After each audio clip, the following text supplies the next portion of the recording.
Welcome, Night Owls, to the Book Club After Dark podcast, an inviting moonlit podcast. I'm your host, Danny. And I'm Michelle. We review fantasy, romantasy, dark romance, and thriller novels. All things enchanting, intriguing, suspenseful, and maybe a little spicy. Each episode features intimate discussions on captivating stories, fan theories, and more. And this is your content warning. This podcast contains mature themes and discussions that may not be suitable for all audiences. Episodes include explicit language and descriptions of mature romance, as well as depictions of violence and other intense subject matter. This podcast is rated R for mature audiences. Listener discretion is advised. Yep, and going forward from here, I don't know what spoilers we're going to have because we've got a guest tonight. So I don't think that's a great spoiler warning because we didn't tell you, but I don't think that we're going to spoil anything this time, actually, Michelle. So I guess there's no spoiler warning. We'll just move on. Let's get cozy because the best stories are told after dark. Yeah. So on that note, tonight we are interviewing a Bookstagram Book Talk influencer. You may have seen her around. I'm actually for sure you probably have. It's Nicki Kupps, and we can find her at Kupps Reads on Instagram. So we're really excited to have you, Nicki. Why don't you introduce yourself? What's going on? How are you? Thank you so much. I'm excited to be here. Yeah, I'm Nicki. I'm your friendly neighborhood redhead dark romance girly. I don't know what to tell you. You've probably seen me yapping at 3x speed on TikTok or Instagram somewhere, but I just am a book girly who started posting videos online, and now I get some really cool opportunities to go to book events and meet some of my favorite authors, which is wild, and talk to you guys. Yeah, we're so very excited. Glad you're here. Mm-hmm. Yeah, awesome. So talk to us more about how you got started. Was it just a whim of, I'm just going to start posting things, or was there an inspiration? Tell us all the dirty details about how you... Give us the lore Yes. of So Nicki. We want to know. All right. This one is for my woo-woo girlies. I am big into woo, energy, and manifestation. And I work a 9-to-5 in advertising. I've been in my company for 10 years. And a few years ago, I had this moment of, I don't know what I'm going to do for the rest of my life, but working a 9-to-5 isn't really what I want to be doing, but I don't know what I want to be doing. So in trying to figure out what that was, I'm like, whether it's starting a business, whether it's doing something, I knew that I was going to have to get comfortable on camera and putting myself out there on the internet in whatever capacity. I tried 4 or 5 different quote unquote businesses. Nothing went anywhere. It was fine. And I found this manifestation coach who was doing 31 days for her birthday in March of 2024. And she was like, hey, if anyone has some goals that you want to achieve, do this with me for the month and I'll send you emails every morning and we'll meet once a week and it'll be super cool. And I was like, okay, I want to get comfy posting online. And I have always been a reader for literally since I was a child, to the point of when I was a child, my punishment wasn't my TV privileges getting taken away. It was literally my book getting taken away. I wish that was a joke. Love that. So yeah, it was something. My mom loved it. So anyway, I did these like 31 days and I was like, I'm going to just post on TikTok talking about books because that was something I've always known. And after a couple of weeks, I started to become friends with people and mutuals with people and realized that I actually liked it, not just the goal of getting comfy on camera, but actually talking about books and being a part of the bookish space and being able to make friends and expand my social circle, my life. And at the end of the month, I was like, I'm not done. I'm not doing this only for 31 days. And I kept going, and 2 years later, I'm here. That's amazing. Okay. Long story long. That's how I started. No, but I think, what are your thoughts on that note? Follow-up question to that is what are your thoughts on consistency? You post about that topic quite a bit. So for those who don't follow you, first, where can everyone follow you and all your stuff? And then second, let's talk about consistency a little bit. Yeah, so I'm on pretty much every platform. I'm on Instagram, TikTok, YouTube, Facebook, and Threads at Nicki Kupps Reads. I think except for Facebook. That might be a different random number URL, but it's all in. If you go to NickiKuppsReads.com, you can find all of my links there. And I think consistency is huge, partially because that's how the algorithm kind of continues to feed people towards your content, because the more you post and the more you engage and basically the more you feed the algorithm, the more it's going to feed you and give back to you in some regard. And I say that term very loosely because the truth is none of us know what we're doing or how the algorithm works. We're all making it up as we go.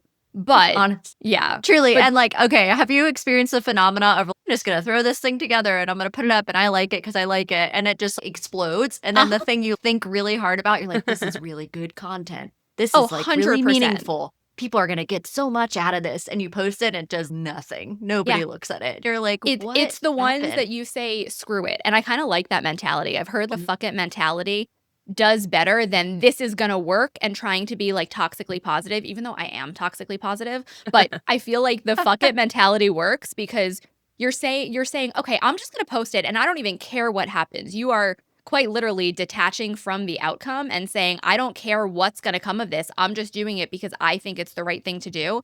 And I'm also a firm believer in being your own target audience. I am my own target audience. I will watch my videos back and I sit there and laugh and I think I'm hilarious. And I'm sure most people don't, but I'm having a good time. So I think it kind of works for me. Hey, if I you love that cheer for mentality though. yourself. Because a lot of times people aren't going to be positive to you all the time. So as long as you're being positive to yourself and you're like loving your energy, then when you do get that negativity or the algorithm fails you because it does that all the time, it still is a meaningful thing. It's still meaningful content because it's meaningful to you. Yeah. So the algorithm has been failing me on Instagram in the past few days. I did post a video talking about a friend sent me a reel that was basically like, oh, don't you hate when dominant men aren't dominant when you want them to be dominant? And I talked in a video about that. I'm like, my friend sent me this reel. And I was thinking about that time that I was hooking up with a guy and he was like, what do you want me to do? And I'm like, I want you to tell me exactly what you want to do to me. I want to do whatever you want me to do. I'm like, no, I want you to tell me what you want to do to me. And I'll do whatever you want me to do. And I'm like, oh my God. And I like rolled over. It was like, I'm done. And I posted Yeah. this video on Instagram and it's at, I don't know, 100K or something. But the audience that it has found is not the target book girly demographic. Oh It no. has it's found the men. It's no. found the men who are like, you didn't tell him what you wanted. And he's afraid of doing something that's a felony. And then the girls are in the comments and they're like, did you listen to her video? She told him to tell her what he wanted to do, not to do it, not to have free And reign, also, not like, to do. But also, like, why would it be a felony, gentlemen? What's What is going it that on we in their want to head? do? Right. What is it that we want to do? Why is this a felony? I don't understand. The algorithm That's is shocking. usually on your side. It depends on the day. Oh man. Yeah. Jeez. Yeah. But I will say, and actually, that reminds me. Okay, I guess I have a follow-up to the follow-up, which again is going to be totally shocking for Michelle because she's been down this road with me 100 times. My follow-up to that is there was a video you posted where it was related to this, but it was like a different video. This was a while ago. I think was whenever I first started following you, probably about a year ago, something like that. And you had to make another video and say that video did not hit the market or the target audience I had in mind.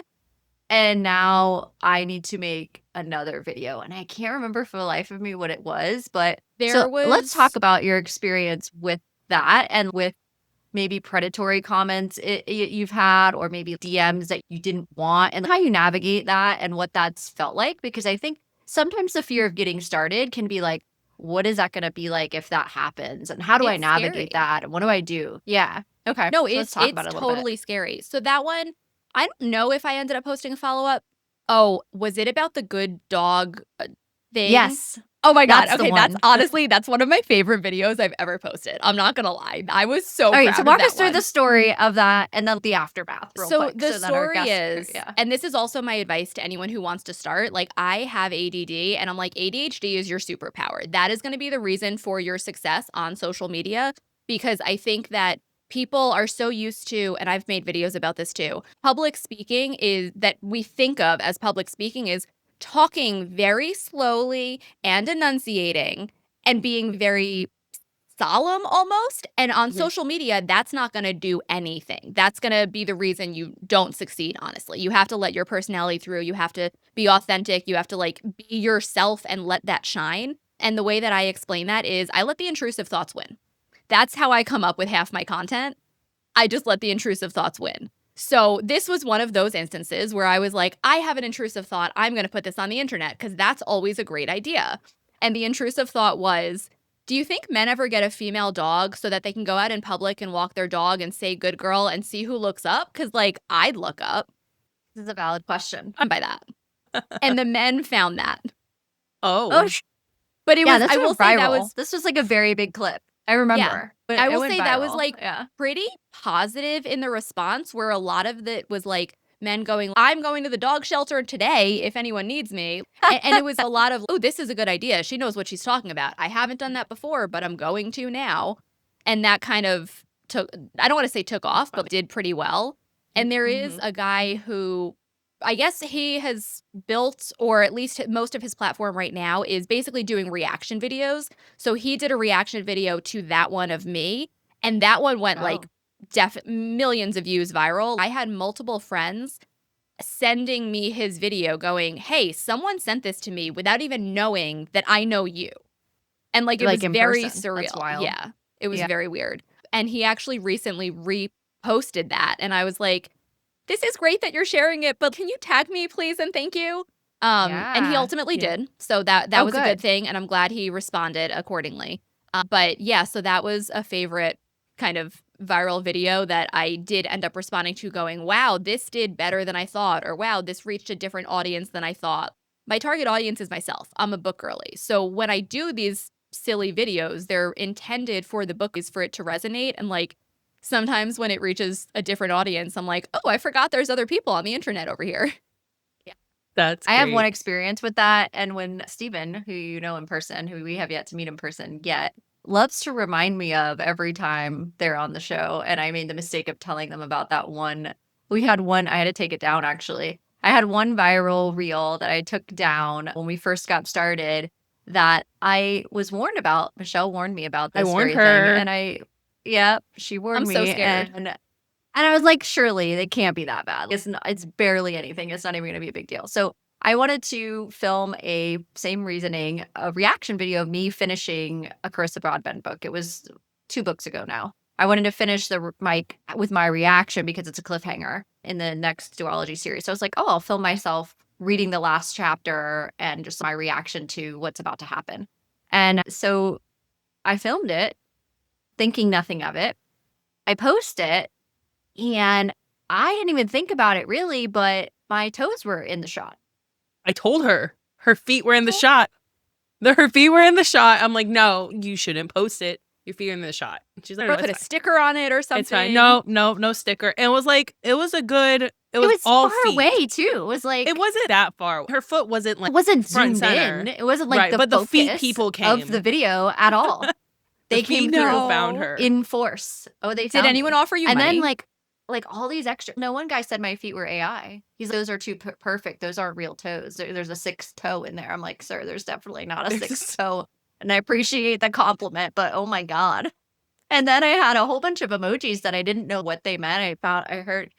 For those listening, I'm doing this thing with the hands. I don't know if you guys have seen this where you open your hands. Have you seen this emoji? There's an emoji, like you'll look at it. You'll see it when you go on your phone later. You'll see. And it's like this, the hands are open. I didn't know what this meant. So I had to ask a guy friend. I'm like, what does this mean? He wants you to put your foot in his hands. He's asking you to hold your hands. What your has foot. come And to I was the like, internet?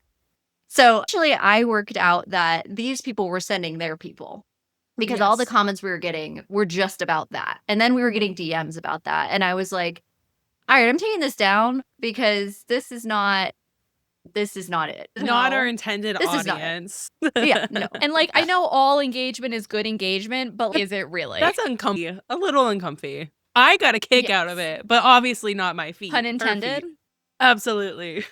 I'm so proud of that. On that actually note, I go was ahead. actually going to follow up a question because you had mentioned that the initial person who reacted to your video, he didn't like tag you or give you any sort of like shout out or anything. Does that happen often to you, and how do you navigate that? So that's the only time that I've experienced it that I know of, honestly. I suppose it's definitely plausible that it's happened and I don't know about it because if I'm not tagged in it, I wouldn't know, or unless people are sending it to me. I had at that point like commented on it with just like oh, hey, look, that's me. And some people will like it. And then I went and found it on other socials, was like, as the girl in the video can confirm, like whatever, things like that, and try to do like a little thing. I said earlier, I'm toxically positive. I am. I really try to be as positive as possible. I think it genuinely comes back in terms of karma in general. And like, I'm just a generally positive person. So I was kind of like, okay, like hopefully it'll be fine. And then when I saw it reposted, which was within the past month probably, I saw it as like on Instagram and I was like, that's me in a filter I've never used, and it's not my page. And I'm sitting there scratching my head, like, what happened? And I realized that it was posted within 21 hours. It said 21 hours ago at the time when I saw it. So I, at that point, was like, okay, this is insane. So I had messaged the guy. I'm like, hey, this is my video. I know you're reposting it. It did really well last time. I'm so grateful that you're sharing the content. I appreciate that. But can you please tag me as the original creator in this and continue to share Yeah. it? That's awesome. And then I also made a video where I was a little bit salty about it, where I was like, listen, I don't want people to come for him, but like, I do want you to go and tag me in his videos, pretty please. And within a few hours, he had messaged me back and was like, you know what, you're right. I'm sorry. I should have been doing that. I do a lot of these kinds of videos, and I guess I've just gotten lazy in what I do, but thank you for calling me out. That was the right thing to do. Do you have a link to nice. like your Facebook and your TikToks? I think this was on Instagram, and I'll make sure to tag you in all of those too. And he did. And he went out of his way to go and make sure to tag me in That's all of awesome. those. So I'm like, you know what? He did the right thing. It's Yeah. unfortunate That's a good news story. yeah. on It's that. unfortunate that it Good. took making a video, but like I'm saying, I wouldn't know if someone else took my content, because if I'm not tagged in it, I don't even know enough about it to take action on anything.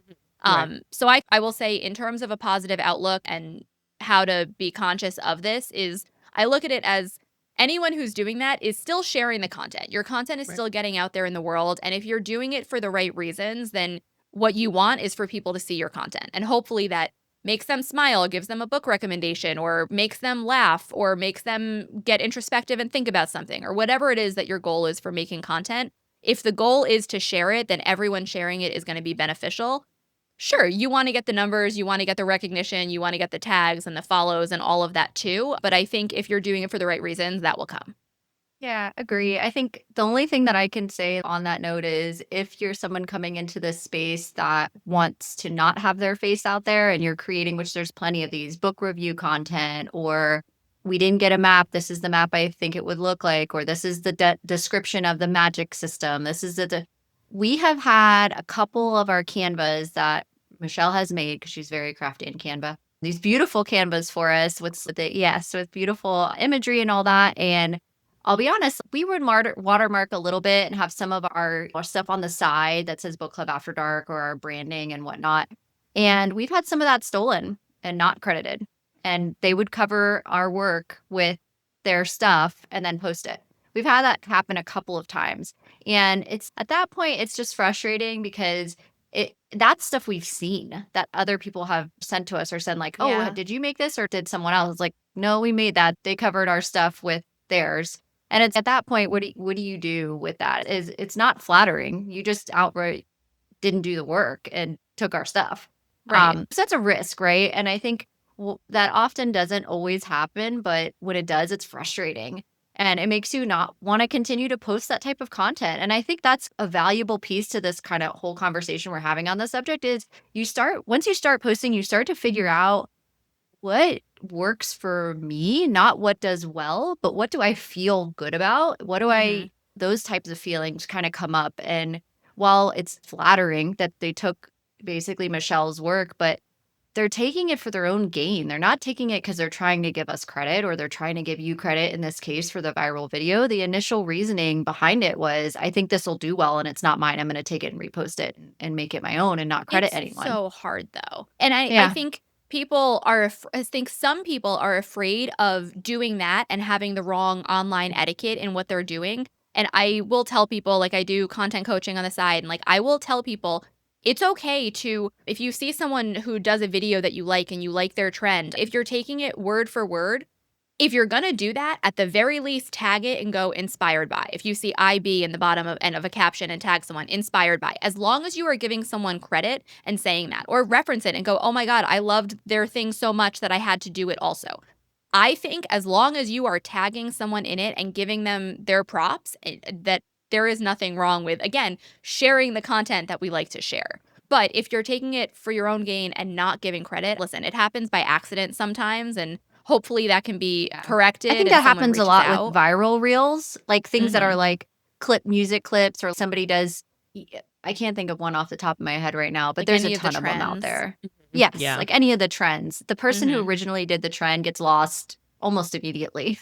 And Mhm. unfortunately, it becomes such a viral trend that you don't credit the person because it's become such a viral trend that you're just doing it because everybody's done the one example of that sound clip to whatever the thing is that you're doing, or that dance to this, or whatever the thing is.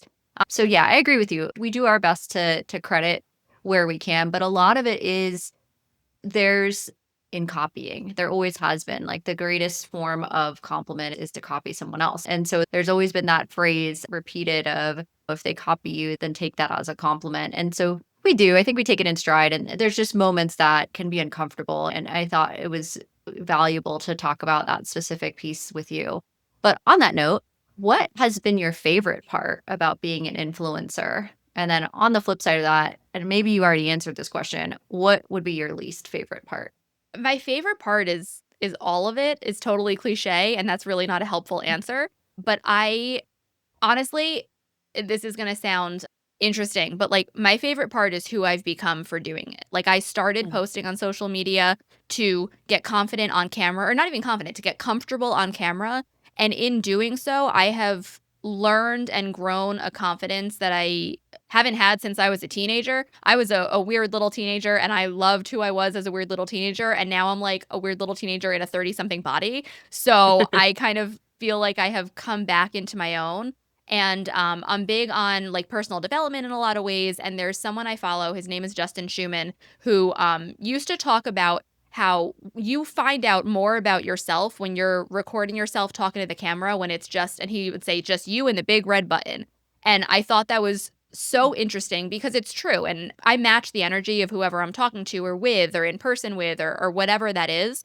So when it's just me and my phone and I'm talking to the camera, I have no one else to bounce the energy off of, and I kind of peel back a lot of those layers and figure out more about who I am, and I've just gotten to know myself in a way that's better than I expected to, especially for doing something like silly TikTok videos.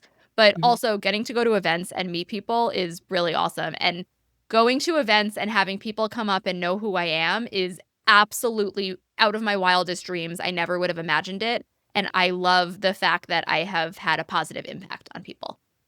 Yeah. As for All right, least Michelle, I'm going to favorite, ask you that question too.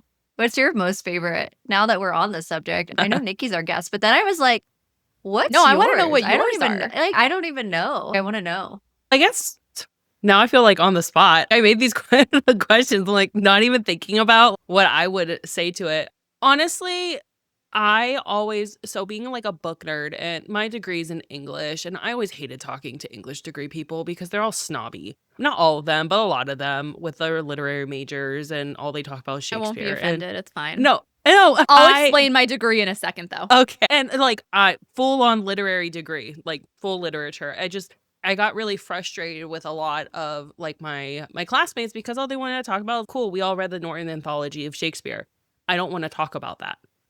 From graduating college, I didn't really have a lot of like time to read, and then I got back into reading and with Danny, and I found I'm Guilty. able to actually be a nerd and talk about book stuff. And then I was able, like, getting comfortable with her talking more about like books. And then we had our own book club where we could talk about books to people. And now I'm like, because I'm very introverted, and now like it just sparks conversations with people, and it's allowed me to be more social. And I've worked, this is 8 years in education, so I've unfortunately had to be like really social all the time with a lot of different types of people, but it's not talking about things that I want to talk about. So now I've been able to really build friendships and or just have conversations comfortably with people about books. And we're talking about Wingspan and really silly things that you can just mention to someone. Like I was at my daughter's preschool, like helping out plant stuff,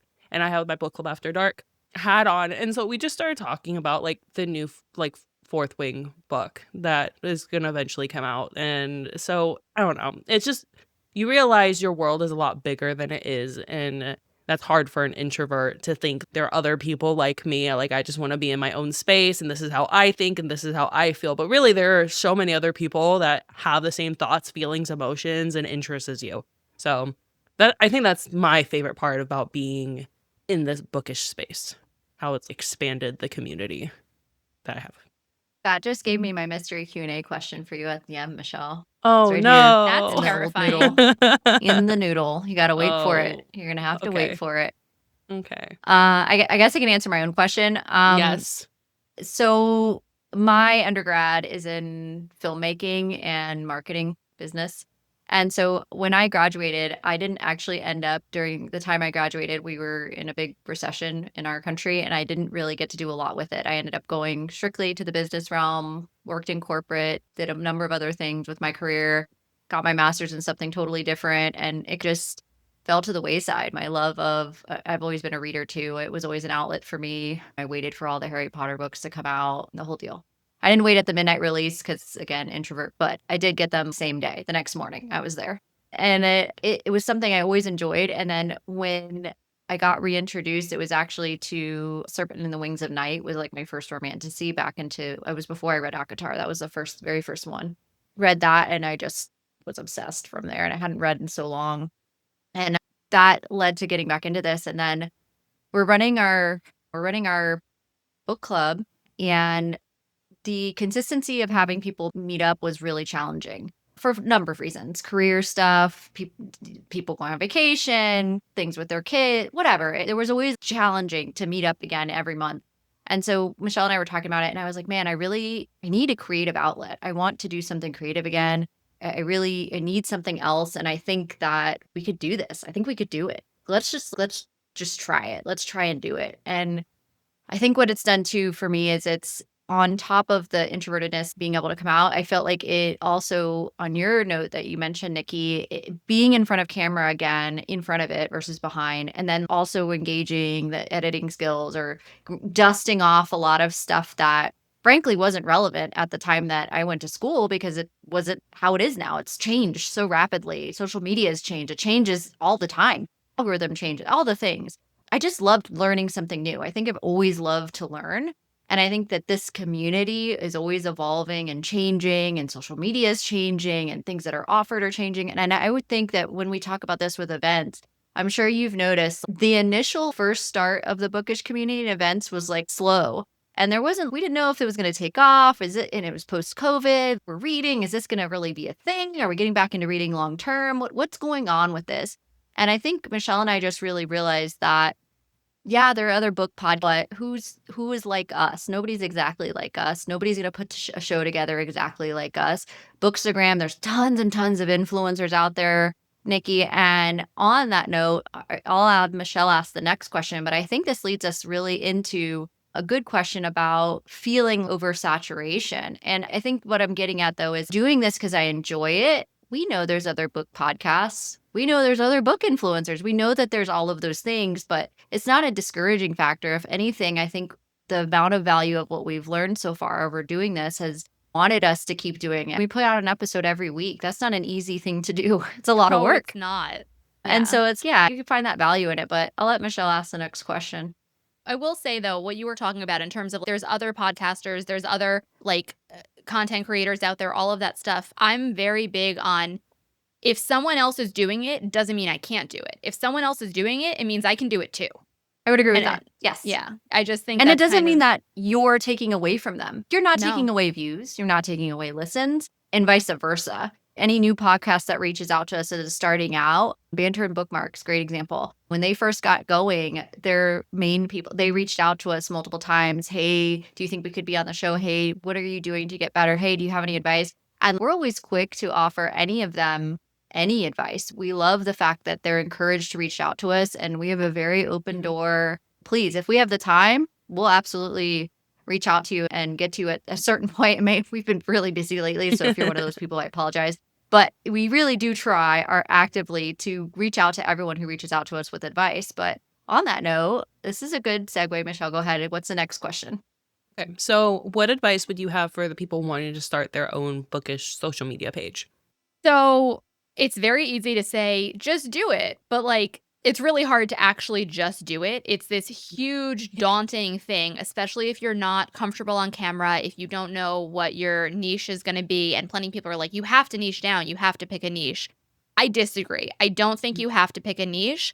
I think when you're starting out, that having a niche in the sense of having something specific to focus on instead of I could do anything and getting overwhelmed and like getting into analysis paralysis. That's why I think like a niche is a good idea. So having something to focus on. I also tell people if you're trying to get comfortable on camera, do lip sync trends because then you don't have to worry about what you're trying to say. You don't have to worry about listening to your own voice because that's a really hard thing to get used to when you are going to do talking head or talking to the camera videos.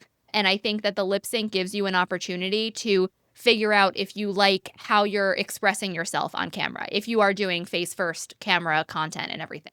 So that's my like advice for someone on a strategic level in terms of starting out. But that said, if you're trying to like mentally start doing it and say, well, I think this is something I want to do, but I'm not sure, where's the harm in starting? And it's shifting your mindset into doing that because the worst thing that happens is no one watches your videos, right? The worst thing that happens is, oh my God, no one's seeing it. I'm getting such low views. It's so not successful. Okay, the worst thing that happened is no one saw it and therefore no one knows that it's quote unquote not successful.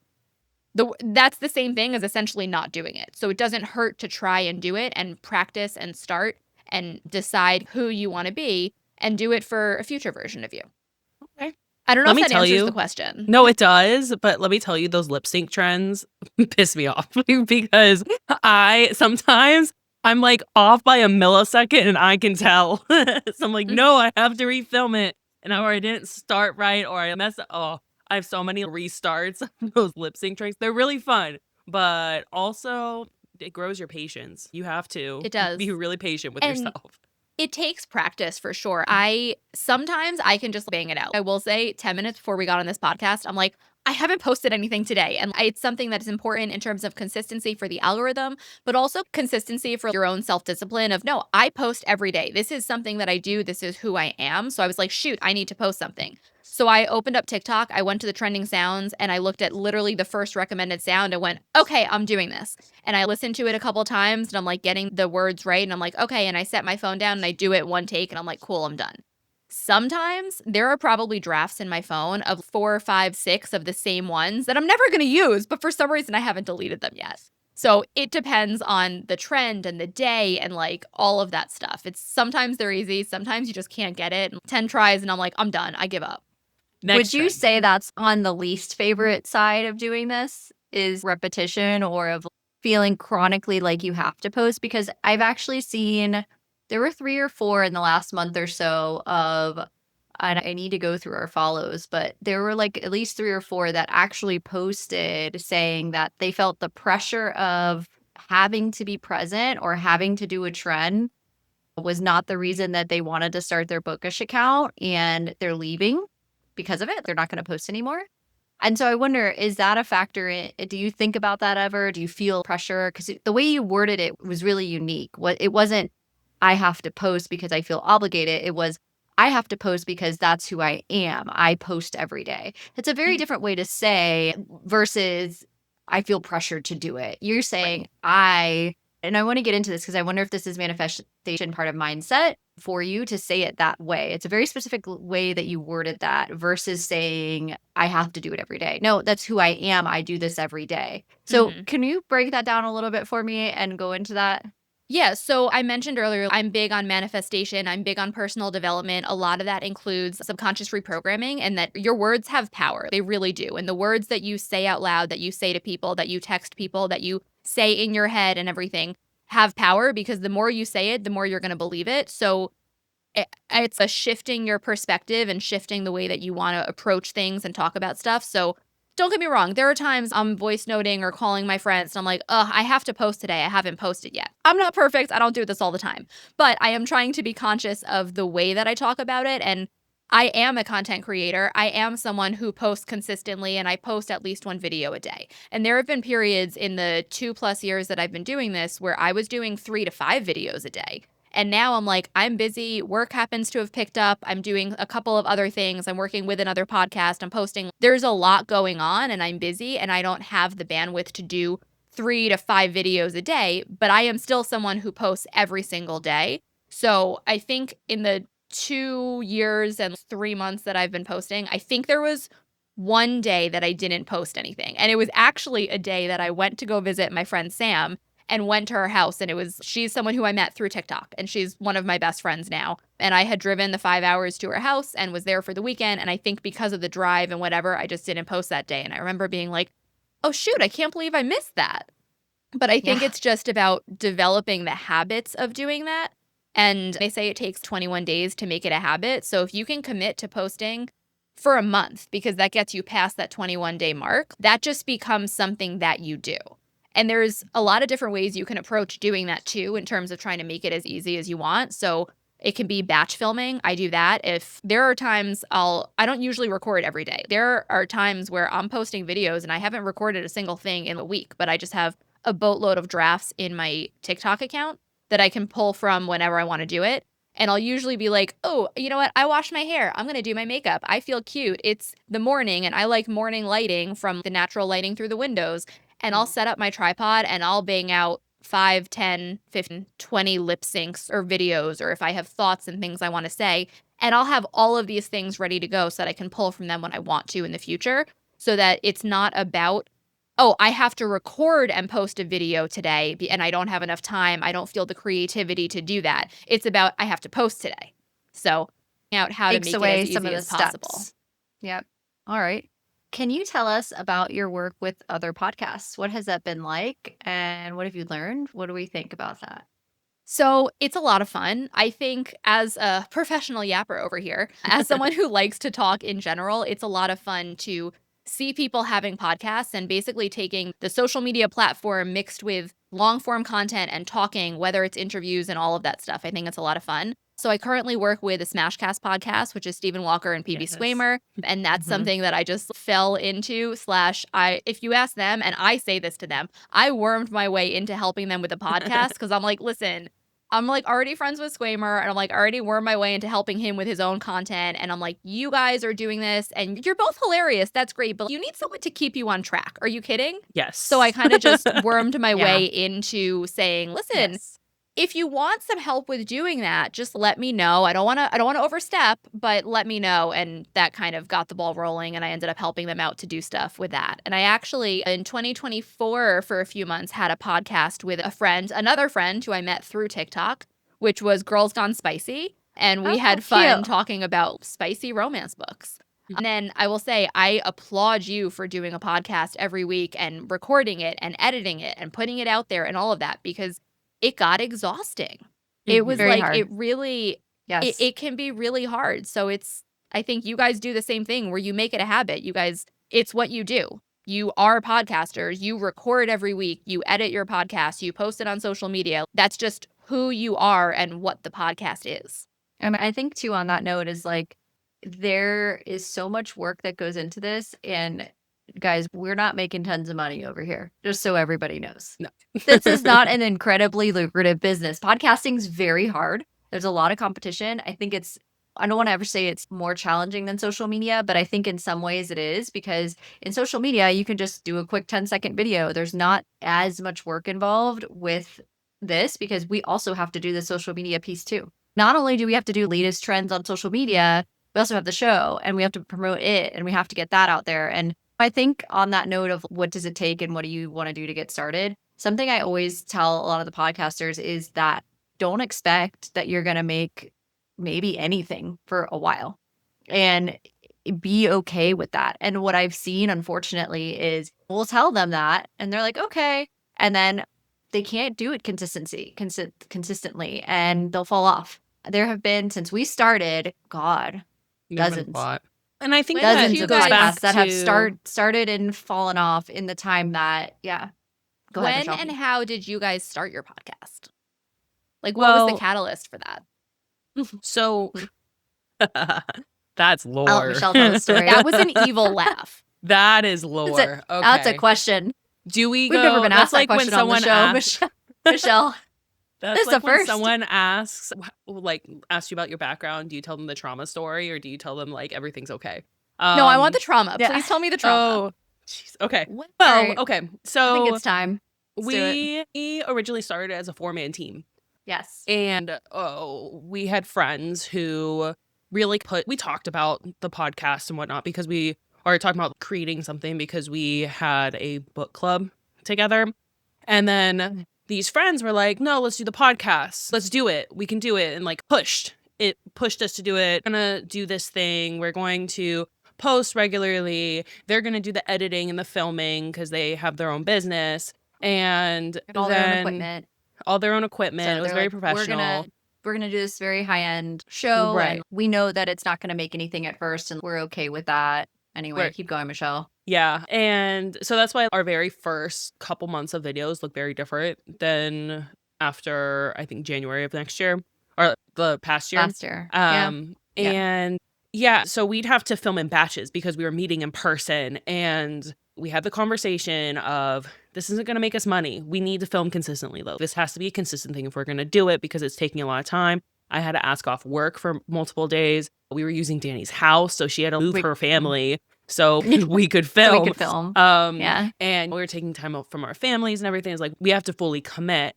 And everyone not agreed. only that, we had invested funds. We created the LLC, so you have to pay for that. You have to pay all your state business taxes, so we do that. But Cut Up After Dark is an LLC. It's a legitimate business. That's another piece of advice that we always give podcasters, where if you're really serious and you really want to do this and you're really going in together and this is going to be a real thing for you, you have to be an entity so that your branding, all of that, like Book Club After Dark we have a trademark for that name as well.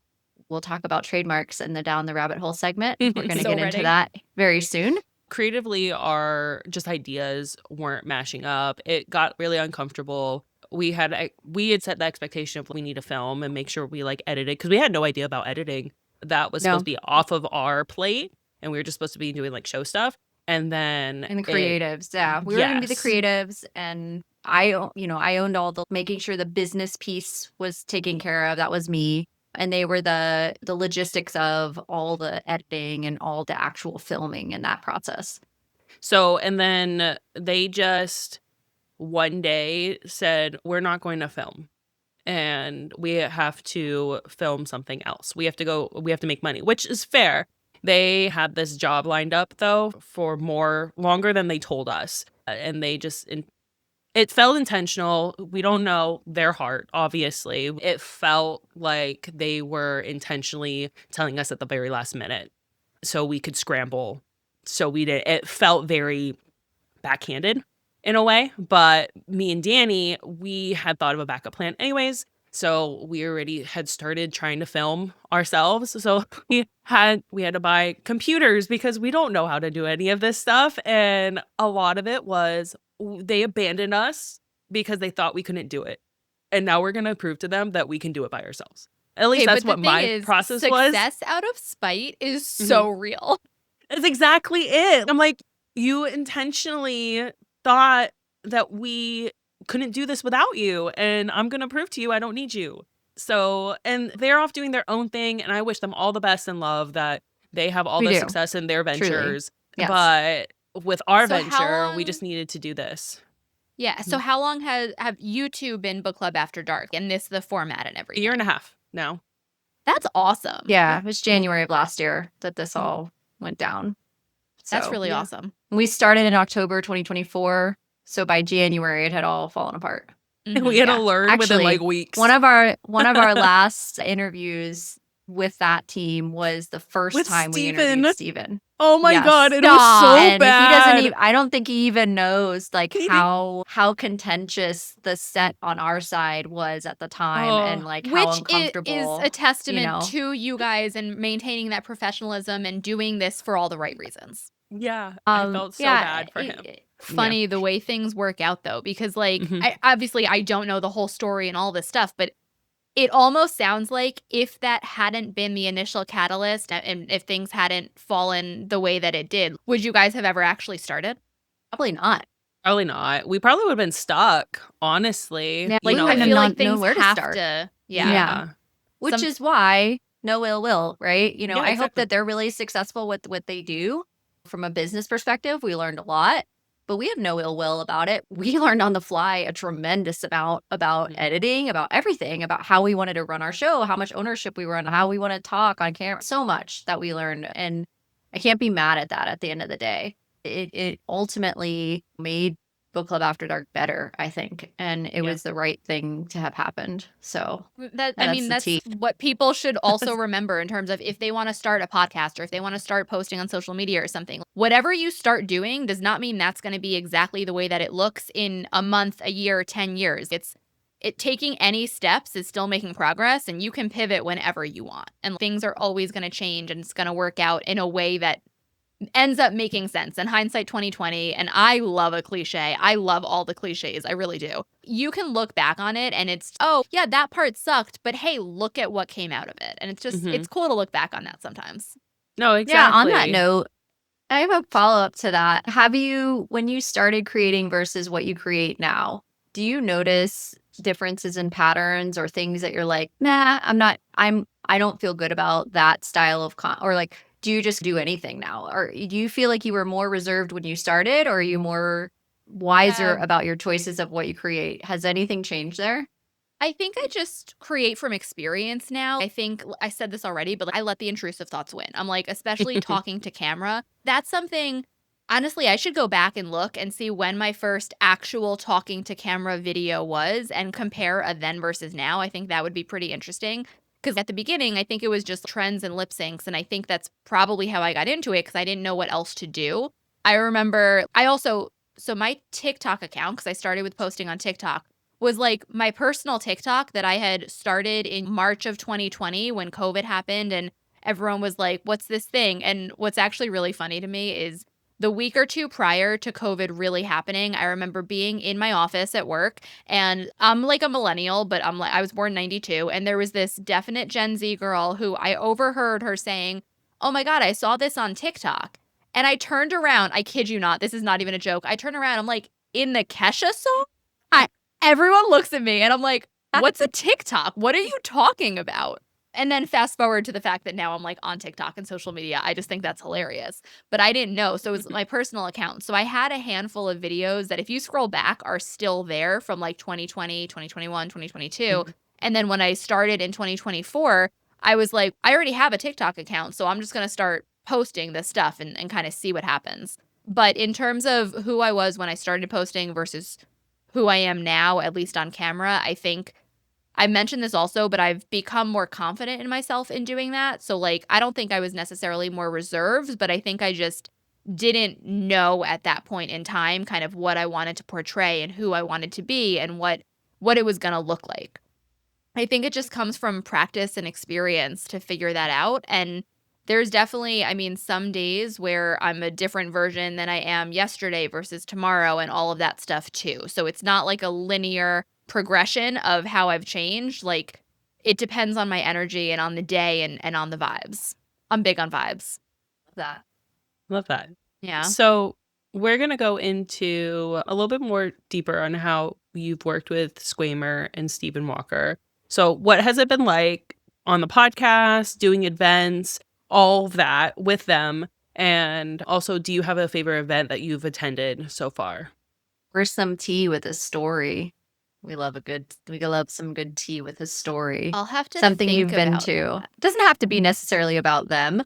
But I Yeah. think because we've interviewed them a couple of times and the reason you are on our show is because of them saying, Nicki needs to come on this show. She'd be great. It's I'll okay. make Well, sure we to have to thank them. ask about them now because we need to talk about that whole thing and what that's been like, and specifically event related. I've seen that you've gone to several events with them, and what has that been like? And yeah, what's your experience? Yeah, no, it's a lot of fun working with them. I have had to buy platform shoes because I am 5'1" and I am already very short. And if you have met Stephen Walker or seen any of his videos, the man is not short. I'm like, Squamer's not that short either. So I have literally bought myself for an event I went to with them in February, which was in Arkansas, which was a lot of fun.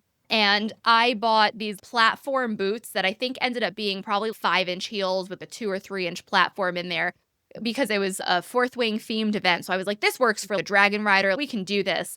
And I walked around and there's pictures of me with them and I still look so short. And I'm like, this is insane. Are you kidding me? So what's it like working with them is I'm constantly looking up. That's always a fun thing. No, but it's a lot of fun working with them. It's chaos, but the brand of chaos. And I like being the little go-to, making sure to corral them, making sure things are getting done with what needs to get done. I have no problem yelling at them, and I am constantly poking them and reminding them and texting them. And I'm like, did you do this? Have you done this yet? Are you going to do this? When are you going to do this? And I'm sure sometimes Good. they want to hate me and block me, but I think it helps to kind of keep them on track sometimes. I've actually only been to, so far, 2 events with the 2 of them. The first time I met Steven, the first event that I went to with them was at the Danville event in August last year. So that was in Danville, Virginia. And it was so much fun. And when I met Steven, I had gotten to the hotel already, and then everyone who was coming in from the airport got there. And eventually Steven and I look at each other, and I'm sitting here, I'm like, hi. And he's, hold on, what? And he's looking at me, he's like, no, this doesn't make sense. What do you mean? And there's this picture of me going up 2 steps to stands at the same height as them, and my feet end at his knee. And I'm just like, this is insane. This is genuinely insane. Oh my goodness. So yeah. But it's funny because as much as I talk to them in general, when I finally met Steven in person, he's, what do you mean this is the first time we've met in person? It doesn't feel like it. So it's a really fun dynamic we have, and we all get along. The 2 of them as are chaotic at best. And since I feed off of the other energy, I will get a little more chaotic when I'm with them, but I will also be like, no, someone needs to put you in your place, and I volunteer as tribute. So it's a lot of fun. That's awesome. Yeah, they are chaos for sure. Yeah. Many tangents. Truly. Right. We'll be at an event next week, which as of when this airs will have already happened, but it's going to be a lot of fun at Summer Book Fest in Knoxville. So I'm looking forward to that one. Can't wait to see all the things with that one. Yeah, definitely. Maybe convince them to do a promo and say, watch Nicki on Book Club After Dark. Just saying. I will throwing it out there. Why not? Yes. Our girls on Absolutely. the show, so we would love that. I'll just nag them until they do it. It's fine. So tell us about some of the events that people can find you at and what you have coming up for the remainder of the year. We have a couple other questions, but how do you attend from a social media creator standpoint, aside from working on their podcast, working with PB and Steven? You do a lot of stuff on your own, and you go to your own events, and you're part of that. What is that like? How does someone get involved in that? What does that look like when you attend? What are the expectations? Where can folks find you this year? Let's talk about that a little bit. Yeah, so second half of the year, I will be at a handful of events, some of which are with a Smashcast, which is going to be, I'll be at Book Boyfriend in August, which is in Midland, Texas, with both of them. And I will be at Love Among the Pages in September in Canada with both of them, as well as another Danville event in September with both of them. And then I, on my own, will be at Sinners and Stardust, which is a dark romance book convention in Boston in August that I'm really excited for. And I'll also be at Spellbound in the Valley in Poughkeepsie, New York in October, which is another dark romance book convention. Going to these conventions is absolutely unreal. The fact that I get to go as an influencer for some of these is just wild to me. And people will comment on the videos where I'm like, hey, who am I going to see at this event? And people are like, oh my God, you're going to be there. I have to get my ticket. And I'm like, stop. What is this? But it's so much fun. I started on Book Talk in March of 2024, and I attended my first book event in September of 2024, which was just as an attendee. And that was, I actually got my little witchy tattoo in Salem because it was getting witchy with it in Salem. And I think there has been some drama that's since come out, but at that point in time, the event was fun. And I went with some friends from TikTok who we were on a TikTok live, and they were like, hey, we're going to this event in Salem in September. Do you want to go? And I'm like, you know what? I've never met you before in real person, but yeah, let's do this. And went with like book besties. So I got to meet up with friends, and it was so much fun to kind of go. I didn't really know what to expect. And then the next one that I went to, also as an attendee, was Wild and Windy in Chicago in 2025. And they put on an amazing event. They do such a great job.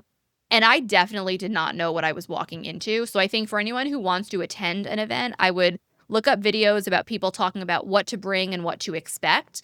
And I would also say if you want to be there, if you want to start going to these events, and if you haven't gone as an attendee, I think that's your first starting point. I think if you want to go as an influencer and as a creator, and as like an internet personality in some capacity, you have to know something about the book events first.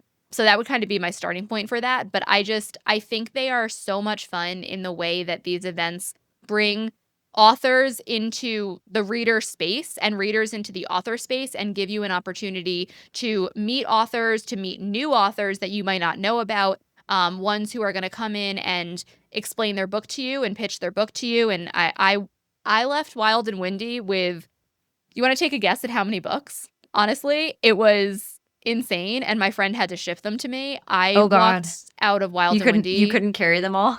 I flew, so that was part of it. But I had 30 books, 10 of which were pre-orders and 20 of which were unexpected What? purchases. Oh my gosh. Yeah, that was a They have lot. all the booths set up because we went to Romanticon in Orlando, and they have all the booths set up, and you're like, ooh, I want one of these. I want one of these. They'll have the displays. They have the author signing. I feel like millennials are big collectors. We had the Pokemon cards. we had are. like Tamagotchis. Oh, we had all see Beanie behind Babies. Nicki? Look at her. Look at our book. Look at her books. To these We've got a book problem. cons is like Yeah. getting your fix, getting your collector's fix. You need to have one of everything. And when the authors are there and they're obviously so passionate about their book and they're explaining their books to you and they have this, oh, what's your vibe? I've got this or I've got that. And you look at it and you're like, oh, shoot, this is all the tropes that I love in a book. How can I not? Okay, let me get this book. Look, Michelle's never looked at a pirate romance she didn't like, okay? Your girl, Exactly. she sees any kind of dark romance with the pirates, she's, oh, what's going on over I there? just have to. I remember one of the booths had fishnets all over it and stuff, and she's, ooh, pirates. I was like, oh, okay, we're going over there.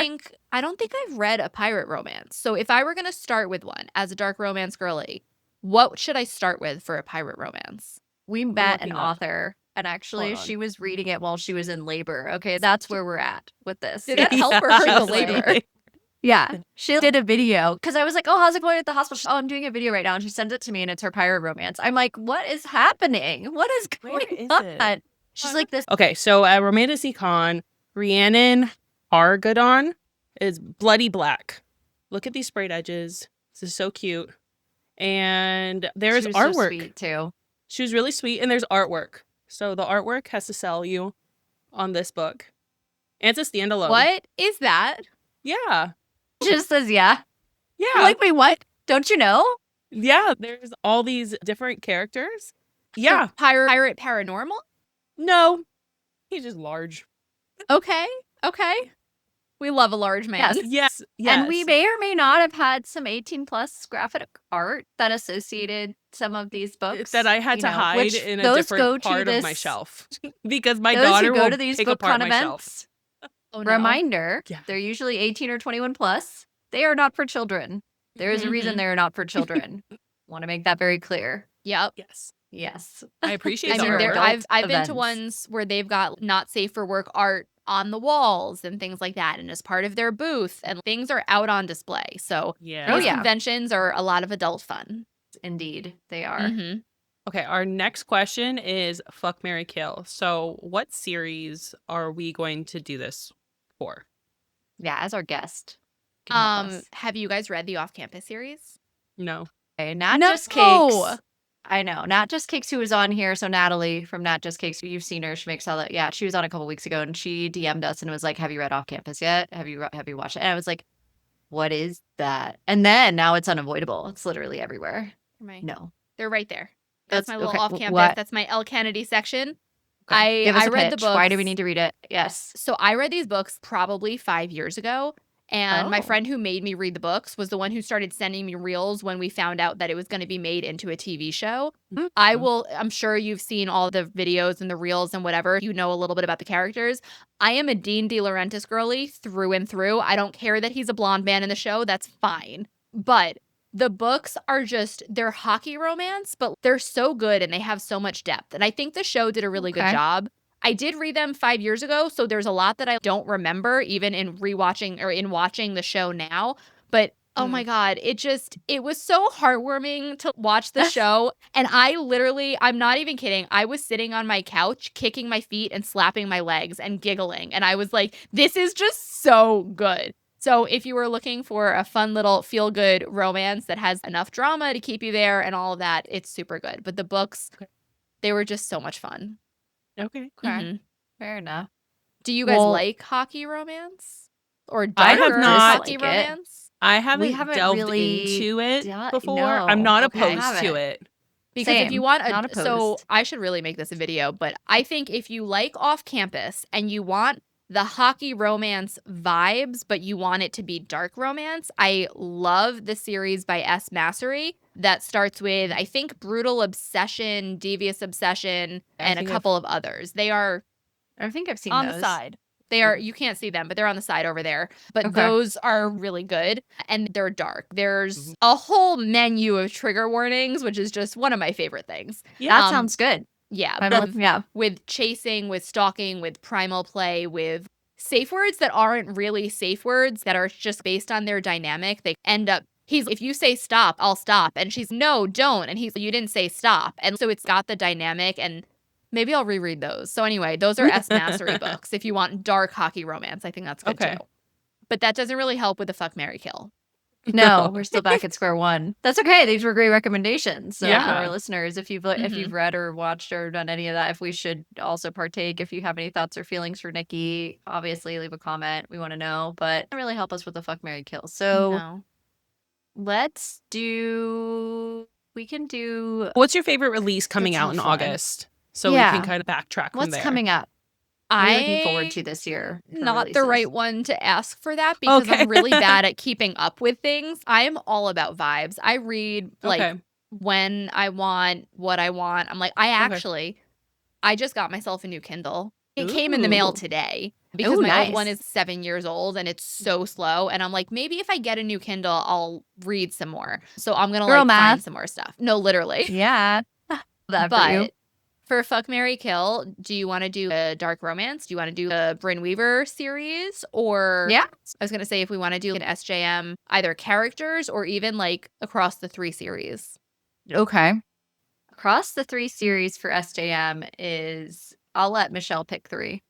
Okay. Ooh.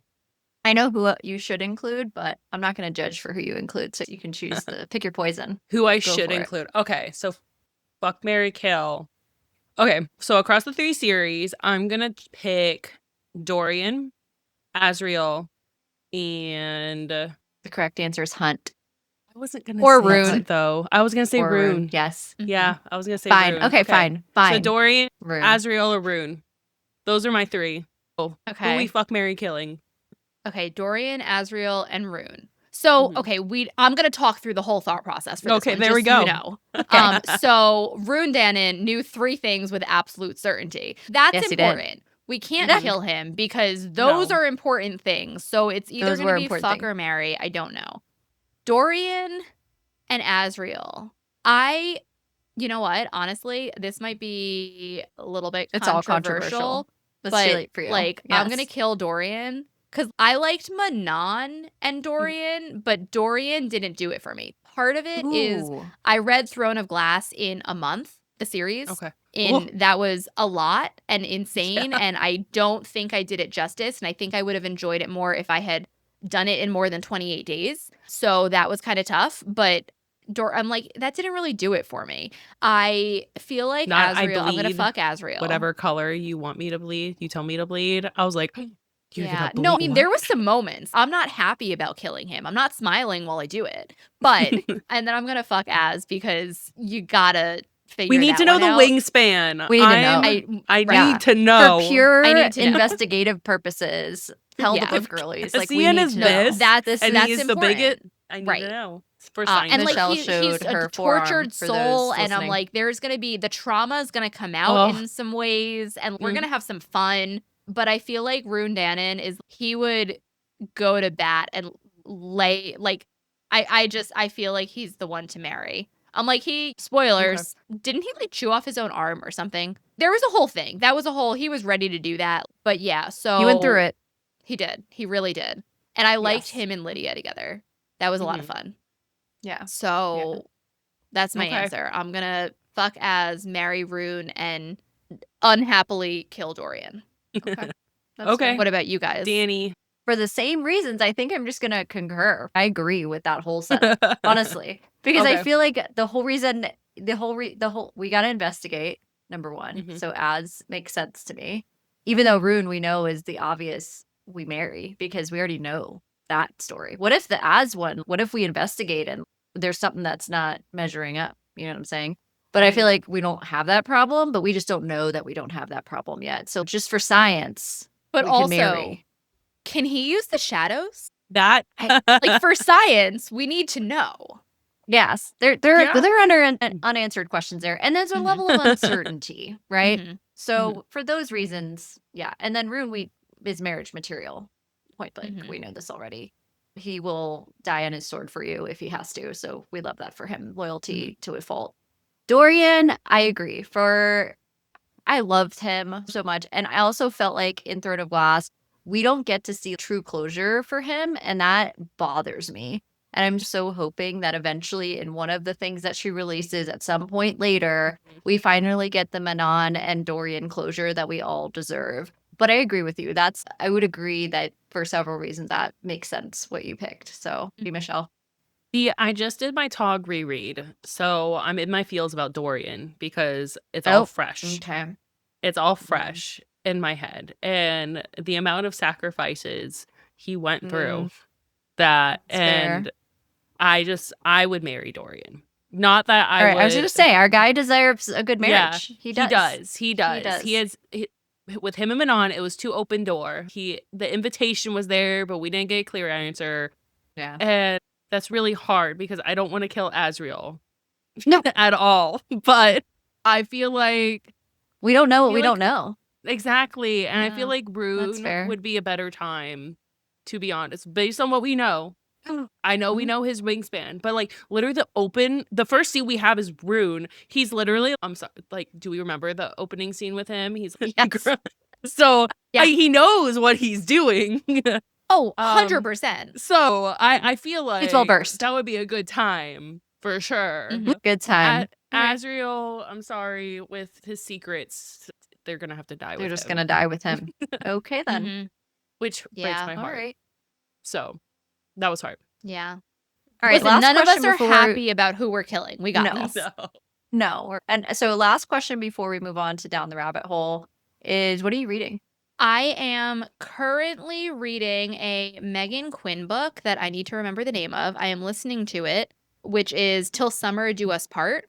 I've been like, honestly, such a book slump. I've been in like I've also been traveling a lot and doing a lot of things. So I've been super busy, and no one does banter like Megan Quinn. Laugh out loud banter. Yeah, she does I well. love them. So this is a fake marriage, forced proximity, like Ooh. one bed marriage summer camp, but it's a fake relationship. And if there's one thing about me, I will read a fake relationship. I love it. Okay. Like I love a fake dating trope. Dating So, or enemies to lovers? both. Like it has to be both. I'm like, I want them to be fake dating while they actually hate each other, and then like, oh no, there's one bed. What do we do? Like, I'm an in with one bed girly. Like immediately, I'll be like, I'll text Michelle. I'm like, there's one bed. They're at the inn. Like they're there. Or one Mhm. horse. She doesn't even know what book I'm talking about sometimes. No. She'll be like, what are you reading? So what is even going on here? in the one I'm listening to it now, and it's Teddy Hamilton, and I don't remember the female narrator's name, but I'm listening to it, and they got to the one bed in the cabin, and spoilers, but they're at a marriage counselor, or not counselor, but a marriage counseling camp kind of thing. The room is, they're like, oh, we open the door, and there's a giant 4-poster king-size bed with handcuffs attached to the poles and like whatever, and they've got all sorts of spicy things out on display and whatever. So this is like one bed on steroids, and they haven't gone, it's the first day. They haven't had to sleep there yet, so I'm still really excited. Ooh. Yeah. That's What are you guys definitely reading? a bed to open up to. Yeah. Yeah. So we do thrillers on this show. I'm about to start My Husband's Wife. So that one's the one I'm about to start. So I'm looking forward to starting that. So that's my thriller that I'm about to start. But then for our dark romantasy girlies, I went to For the Plot this weekend that opened over here in Orlando. It's in Avalon Park for those who live locally. And it's really cute, by the way. And you can tell it's a book talk girly or bookish girly who went for her dream, and she was at the opening and her husband's there and the whole deal. And I would love, we asked that to interview the bookstore owner, and we're going to have her on at some point.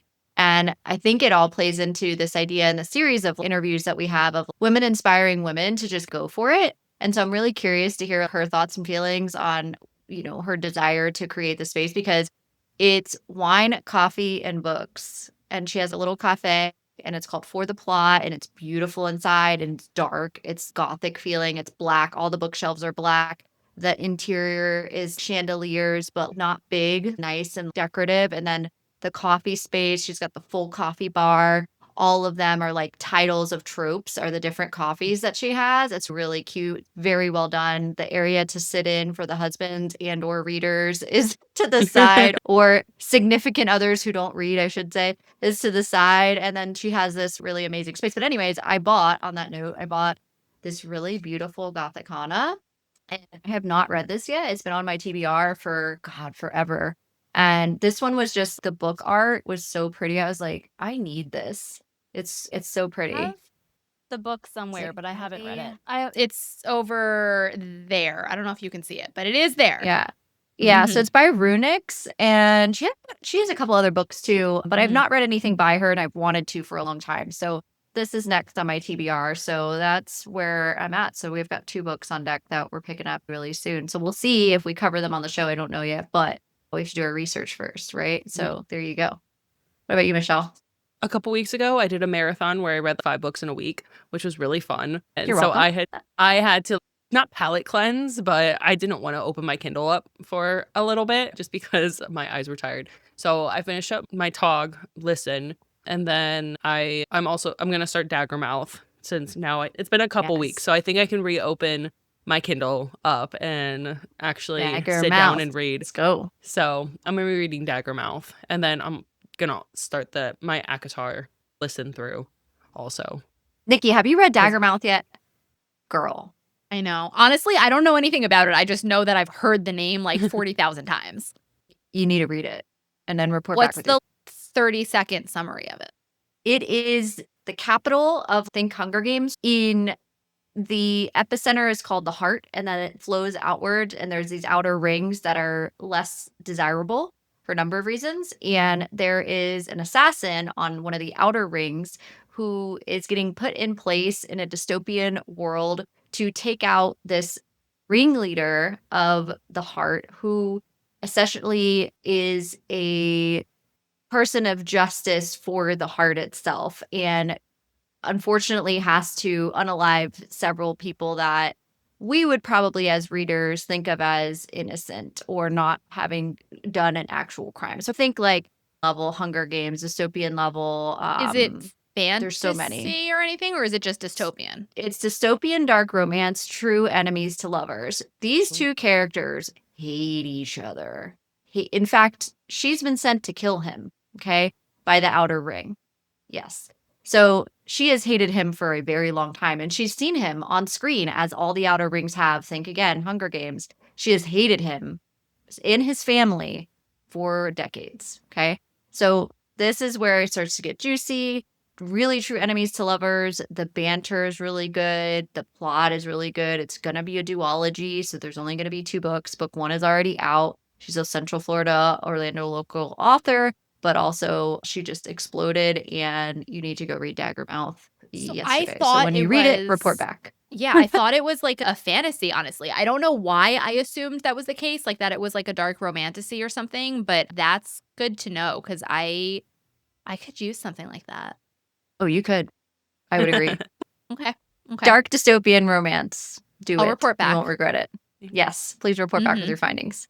Yeah. All right. On that note, I think this is a good time to jump into our Down the Rabbit Hole segment. So, Nikki, just for your awareness, what we do is we typically take something that's blowing up in the book space or blowing up nationally or internationally in the book community, whether that's publishing or wherever that we see it. It could be podcast, whatever it is, and talk about a topic that is really upsetting. So last week, for example, we talked about the Reese Witherspoon and AI plug, and Book AI, and Barnes and Noble talking about AI books. So that was one segment we did last week. So for this week, we are going to be talking about Hot Girls Read. So I don't know if you've heard of, oh, we got an eye roll. Okay, we've heard about this. Let's talk about Hot Girls Read. So air quotes, Hot Girls Read.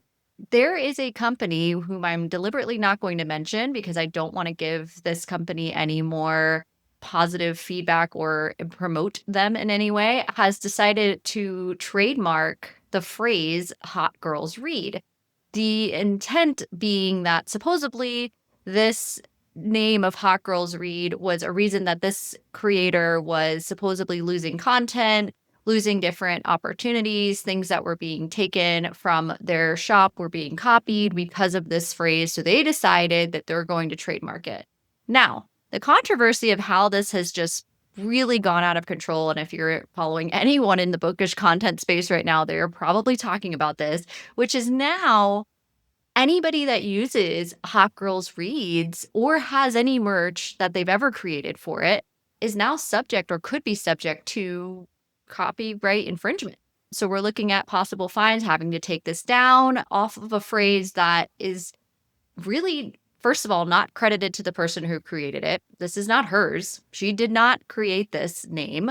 So anyway, this is kind of where the bookish community has taken this. They're running with it. I would love to know your thoughts and feelings on it. Nikki, Yes, start us off. so I have heard about that, and I am floored at the fact that someone would do that. Now, I am not a small business owner in the sense of doing merch. I have a merch store that I actually don't think I've put out publicly, but I understand that when you make something, if you design it in whatever app and whatnot, if someone copies that, like we talked about copying your content earlier, that's hard. That's a hard thing to deal with. But Yeah.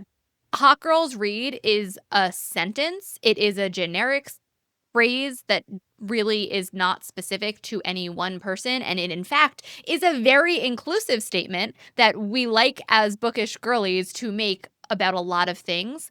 And it takes away the opportunity for people to continue to be so inclusive. And then I'm sorry, but seeing the way that people have like been snapping back and clapping back at all of this stuff is like making my little heart happy. I'm like, I'm not a little petty girl, but like I like to know all the petty things that are going on.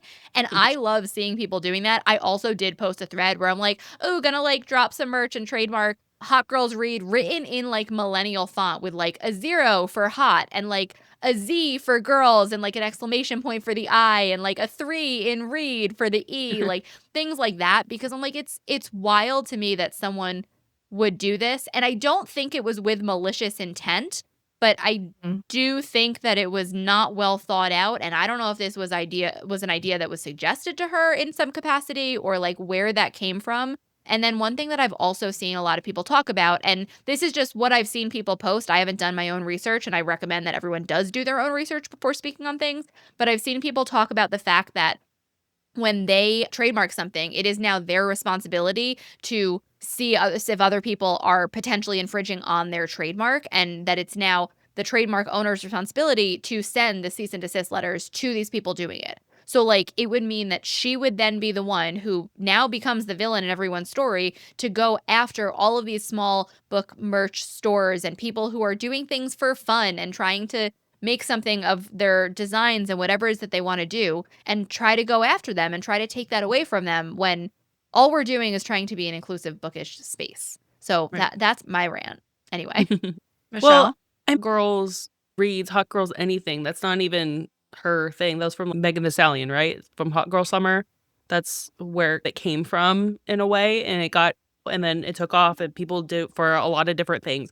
Hot girls do this. It's, like you said, it's supposed to be like an inclusive space that we all share this same sort of interest. And it's supposed to bring us all together. So It's not hers. And it's such a broad term. I honestly don't think the trademark is going to pass. Honestly, that's my opinion because it's too broad. I thought it already did. I don't think it did. Yeah. It did? No, that's why. That's my understanding. Oh. Same. I thought it because didn't she's been pass posting. yet. What I saw was that she she had posted filed, that she did. She had filed, I think, in 2024, and it got passed or approved or whatever in maybe February of this year. And her comment about was like, hey, just a reminder, Hot Girls Read is actually trademarked. And listen, if people were taking her exact design, I understand that being complicated, but the design was a font. I don't even know if you can trademark a font. I don't know how that works. The phrase in a certain font, maybe. So I just pulled it. So just Nikki speaking on do your research, right? So Hot Girls Read, I just pulled it. It just got passed. So you can actually go on, there's a way that you can look up US based different trademarks. And this passed, and it's for bookmarks and sweatshirts, graphic t-shirts, hooded sweatshirts, book covers, notebook covers, stickers, adhesive notepads, adhesive notepaper, adhesive notepads, blank notepads. The list goes on. This is for goods and services specifically. And so that's kind of where it has a serial number, registration date, all that good stuff. So that's the full phrase that is actually in there and is approved as of That's as of. wild It that doesn't that say got the filing or approved registration because date, but yeah, it's such a broad phrase. So yes. that's wild to me that even got approved because it's such a broad phrase. But it feels just money grabby. It feels like I'm gonna take this is a popular term, so I'm gonna use it so I can make money, and then I'm gonna take that money from other people. So that's how it feels to me. But it says what's wild too is it says the LLC, and I'm hoping she didn't use her personal address, but it has an address on here for the LLC. So I'm not going to voice either of those things, but that's Mhm. public knowledge, and it's risky when you're going to go and do something like this. That again, if you have a business, you should have a PO box for your own safety and security. That is the best practice. But yeah, it's Yeah. It's wild. messy. And I agree with you, Michelle, Yeah. that it's odd that they would approve a phrase to just be theirs. And I wonder, because whenever we got interviewed for ours, part of it too was when they did the research for After Dark, they're like, there's a lot of things named After Dark. I was like, okay, but we only want Book Club After Dark. That's it, because that's the whole name. And they interview you, and on the note of responsibility, Nikki, to your point, you can hire an attorney when you get this done, because usually when you have it filed, you have to have an attorney put everything together for you. So there's a lot of, I don't know all the different names of the attorneys, but one's online that you can file with for a couple $100, and they'll go do it. And then they'll say, okay, we'll enforce this for you for a year. But then after that, you need to find somebody else who's going to send your cease and desist and whatever. But it's a choice. So I guess we're going to kind of see what shakes out of this. It's definitely not having the response that I think she thought she was going to get. No. I don't know how she would think that there would be a positive response because you're forcing people on Etsy. You're forcing these small bookstores, any sort of content creator, you're forcing them to either pull their stuff that they already spent a ton of money on, or just completely redo their design or anything like that. I can't foresee her expecting a positive impact. I don't know. That's just my brain. I don't know.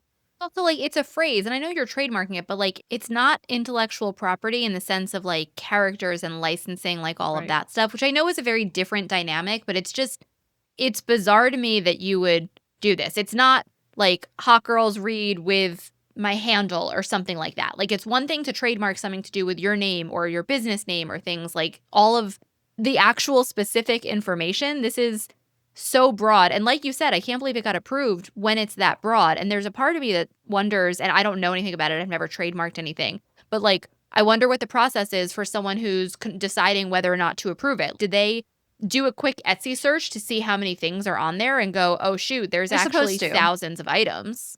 They're supposed So to. to answer your question, when you go through the review process, there's a couple things that you have to prove out as to why this identifies as yours.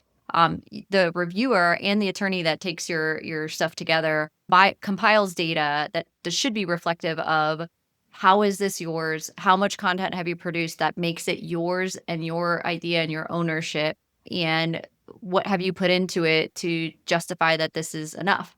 And how much other competitors, how many other people are using this? How broad of a phrase is this? And it is interesting to me, Michelle, that it did get the okay because of how much is involved. But if nobody ever trademarked it because it was just a general knowledge term, it was maybe perceived as fair game for once, even if it's a negative approach to a small business, which I don't love.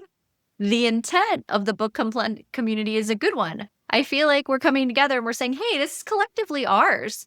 You're putting a trademark out and you're now saying no other small businesses. You're going to hurt all the other small businesses and all the other businesses that use Hot Girls Reads as a phrase.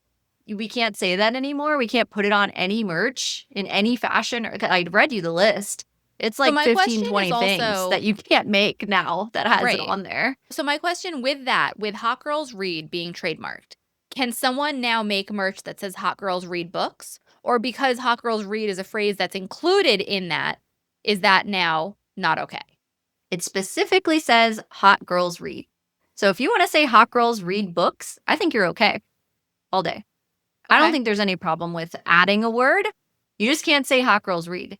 But I do wonder if she would try that, if this business would try to argue, you put part of our phrase and it's implied that books is read.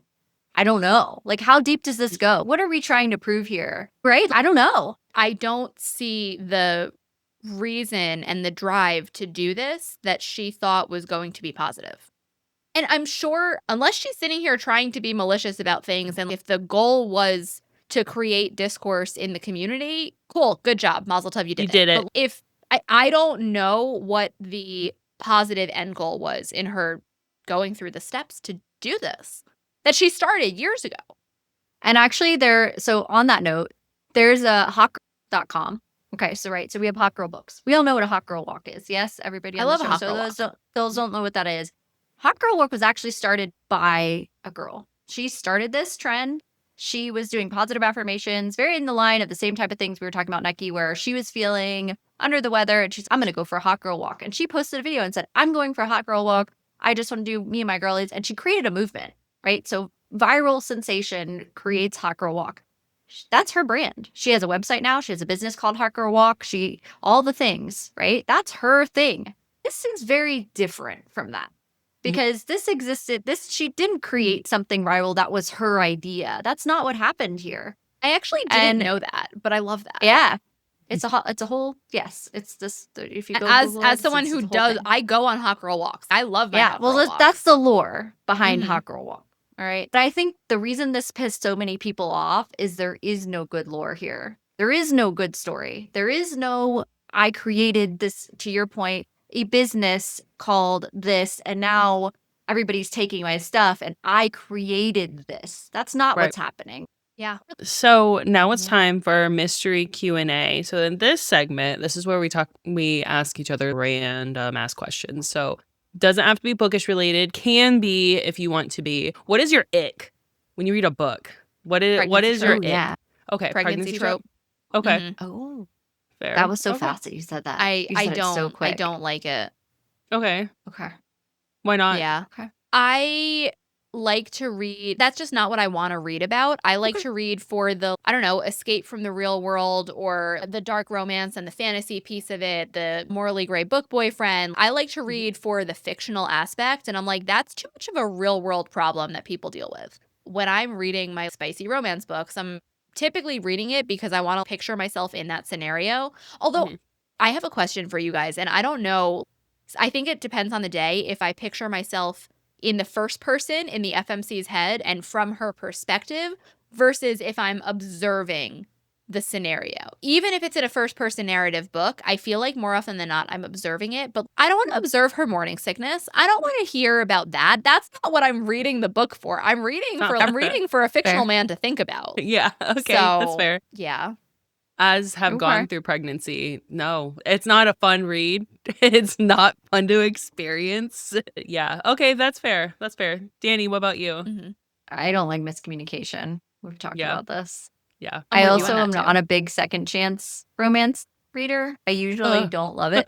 But then I have to say that's not true because the number of times that we've read a second chance romance and I was like, okay, that was Well, a maybe. 5-star. I actually really love that. But okay, So I think it depends. What's your definition of second chance romance? Is it a second chance at romance? Is it like they were together, it got messed up for whatever reason, and now it's a second Yeah. chance? Or, Yes. because I was going to say, I also feel like sometimes I'll see second chance romance, which is like they were friends as kids and then they reconnected Yes. as adults.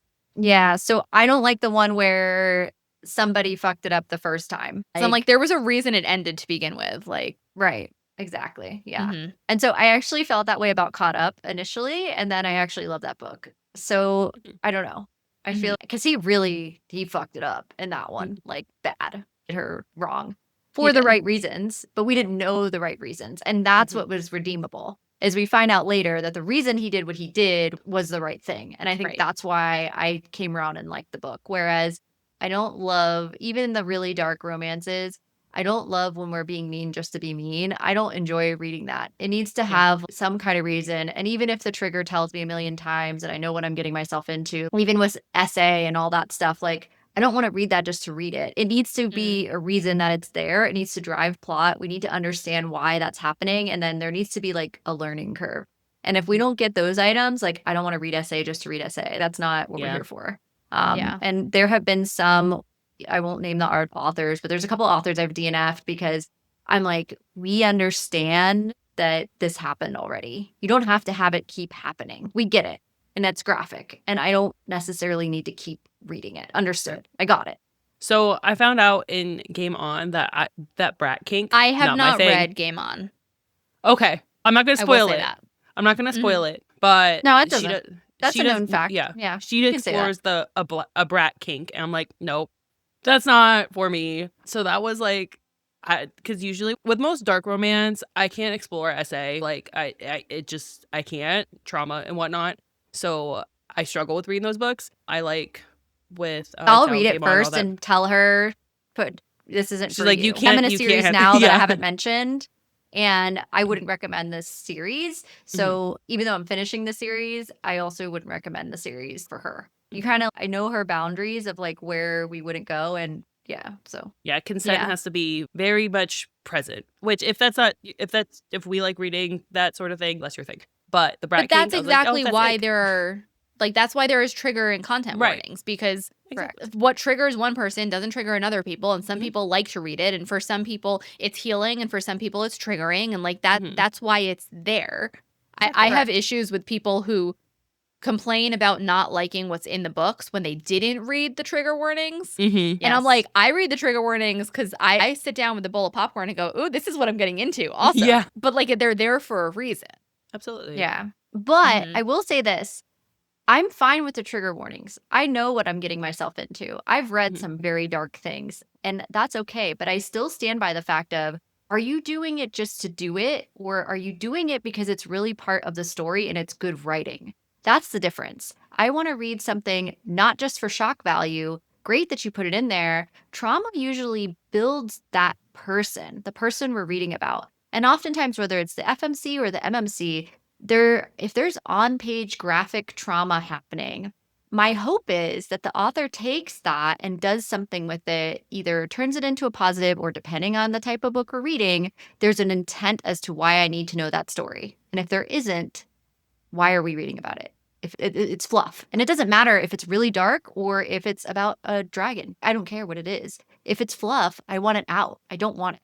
So I get frustrated with filler for the sake of filler in any form, That but makes especially sense. in dark form. That it really pisses me off, because then I feel like you want to have your trigger menu of menu of things of, oh, I'm going to throw all these things in. Let me get my popcorn. But then you read the thing and it was for no reason. It didn't add any value. You're just like, okay, why'd we do that? We don't know. All right, cool. That's so all that to say, like, all here for the popcorn and all the trigger warnings. We just need to have a reason for why we're doing it.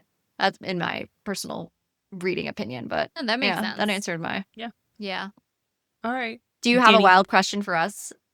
I don't know A about a random? wild question, but if you could only eat one food for the rest of your life, ever, what would that food be? Follow-up question: is it a variation?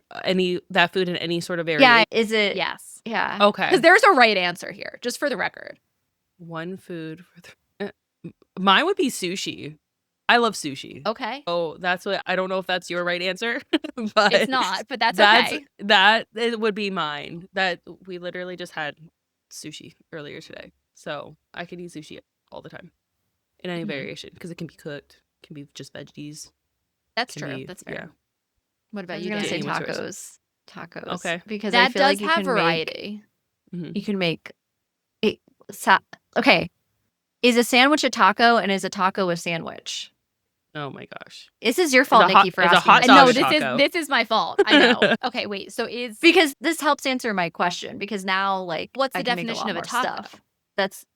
Does it have to be with a tortilla? Because you could have a different type of shell. There's a Well, there's a if that's variety the of case, tacos. honestly, I burrito feel like bowl. a taco, would it be a sandwich or would it be a wrap? Or is a wrap a sandwich too? Because a soft shell taco is going to be basically the same thing as a wrap. But you can also put anything you want in a wrap. You can have buffalo chicken Yeah. salad wrap. And that's, can. is that a taco? That's made with a tortilla. I don't know. That's what I'm going with. Got a lot of variety. I'm going with that. Okay. That's what I'm Good going with. taco. So my Okay. answer that Yeah, I what's your think right is the answer? right answer is a potato. Because Oh. potatoes can be so many different kinds of food.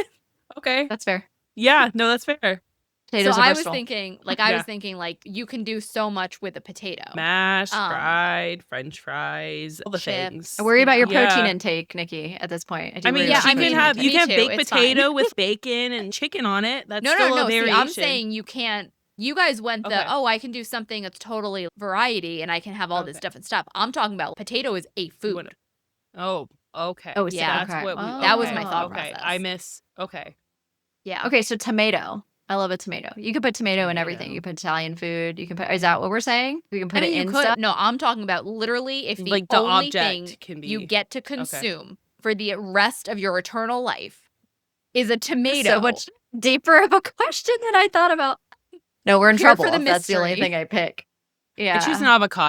You got your fats. You Okay. got you have carbs in it, and Mhm. it could be whole. I'm just thinking like Yeah. all around healthy. What will mean, give me all I my also vitamins think- if I can have it? I think corn would be another that's versatile. Okay, Because that it is goes into versatile, other yeah. stuff too, like corn chips, popcorn. I also the answer I want to give is chocolate, but is that a good idea? It's theoretical, You so know, you can totally yeah. say chocolate. It can be Yeah. yeah, It's it's your fine. whole world. Yeah. My earlier question was related to time on screen. So all of us now have had tons and tons, hours and hours of time on screen. I wanted to know from a thought process perspective of what you're willing to post of yourself. What do you think that you have? What was your key takeaway of learning about yourself so far where you're like, that just doesn't, that I don't do well at that and that's not for me. I don't enjoy that type of thing. Have you had anything like that where that I think you already answered this with the lip syncing thing earlier because we alluded to that, Michelle. But I don't know if there was something else where you were just thinking, this wasn't even gonna be my question. I rephrased it because I Okay. thought more about it and I was like, it's long winded. But that's my short question is now having been on screen so many times, is there something you veer toward creatively where you're like, I want to do this more, or I really can't stand these types of things to make? I need to get better at. I want to do more, just like candid reels of the like Nikki. You were talking about how you let your intrusive thoughts like run out. I feel like that I want to do that more as someone who's been like an introvert and came from a family where like we don't talk about our feelings and things and whatnot. Like those are inside thoughts. I want to be able to do that more. I was doing that a little bit when I first had my son. Just because I didn't have time to put on makeup or really look cute or anything. My shirt probably had throw up on it. I don't even know. So I wanted to do something. I want to do more of that. I feel like I liked when I'm more authentic instead of doing a bit Okay. or doing like the So more lip sync. unplanned, just Yeah. or Here's like my maybe thoughts. day to day. This is what I'm I'm making coffee doing. right now, whatever. Yeah. Here's my thoughts about this. Okay. Yeah. Right. That's my answer. Nikki? I think I get to explore a lot of different forms of content. I will say I don't think there's really stuff that I don't do. I mean, I'm sure that there is, but nothing really comes to mind because if I haven't Mhm. done it, it's probably because I haven't either seen it or haven't wanted to do it yet. I like the idea of doing more skit style, planning Okay. out a little bit more because I will say most of my content really isn't very planned out. Sometimes they are, and sometimes the effort is worth it and does well. I did one, I think it was around Valentine's Day, where I got an idea and I was like, oh my God, this is going to be so fun. And I started pulling books off my shelf and I was like, here's what your significant other wants based on what's on the cover of her book. And started pulling little things where I was like, I don't know, for Akatar, I was like, if there's, or for Fourth Wing, I was like, if there's dragons on the cover, she wants you to start a lightning storm, or I don't know, something silly like that, and doing fast action things like that. And that was kind of fun. And I feel like I don't do enough book recs in that sense. So I guess I would like to do that. I feel like I've expanded outside of just bookish stuff. I feel like I am my own You personal have, brand, yeah. which is awesome. And I am glad for that because it feels more authentic to me. But I don't want to forget my roots, and I am a book girly at heart, so I kind of want to be a little more conscientious in the bookish space. But yeah, I also like just talking to the camera and doing my fucking 3x speed when I'm just yapping nonstop. And Steven will give me crap for that. He's like, you just open your mouth and full sentences come out. And I'm like, Steven, I have the first 2 sentences planned, and then it's a surprise to all of us what comes next, and I just see what happens. It's hilarious. Oh my Yeah. gosh. Okay. I was thinking about this a little bit, and I think for me, our content is largely clips from the show or show driven. And I really liked what you said earlier, Nikki, that establishing a brand or a niche is good, but we are people beyond that. Michelle and I have so much more beyond that. And I think even we post some millennial content, but I think leaning even more into generational humor with books. I think leaning more into our day to day, get ready with me for X, Y, and Z. This is what our life actually looks like running the show and all the work that goes into it. We often don't talk about that on the show. The amount of things that we just talked about in this interview, which was a huge reason why we wanted to have you on the show, was related to building a brand or trademark related things or a business or what's a safe thing to do when you're starting out or what are all those things. We don't do any content about that. And I'm not saying we want to specifically get into it, but I do think we get enough smaller podcasts that reach out to us that I think there could be a value in talking about that. And knowing that you're going to have to show up repeatedly and understanding that you're going to have to do events, you're going to have to get people to know you. What does building a podcast brand look like? And I don't think by any means are we anywhere near the level of success we desire to be. And so final mystery Q&A Not question. yet. Yeah. Where do Yes. you see your brand going? Where do you want it to go? What's the dream of what you're trying to achieve? I mean, for me, the dream is to be able to be successful enough in my brand that I no longer need to work a 9 to 5 and have what that looks like. I have loved being on here and I love talking to people and just getting to kind of get other people's perspectives and have conversations. So like there's a part of me that wants to not necessarily start a podcast, but like a more casual YouTube channel is kind of something that I would like to start getting into more long form content and having an opportunity to talk with people because I really enjoy talking in a small, intimate setting like this and being able to pick people's brains and talk about like a lot of the stuff that I did in terms of like positive mindset and manifestation and subconscious reprogramming and all of this stuff. And I've had multiple friends in the past like week where they were like, you need to write a book about this. Like and I'm like, I'm not saying anything that other people haven't said. This is all stuff I've learned mostly on the internet, honestly. Mhm. And they're like, yeah, but you like say it in such a way that it is clear or makes sense, or it just kind of cuts through to whoever that is. And I think that's, for me, that's something that I don't think cuts through on a broad scale, but does do what I want it to when I'm talking to 1 or 2 people and having that intimate conversation. And if that can then be broadcast and someone else can walk away from that feeling like they can do something that they didn't think they could do before, like I would feel successful in doing that. And ultimately, to have that be something that I could do lucratively would be the end goal.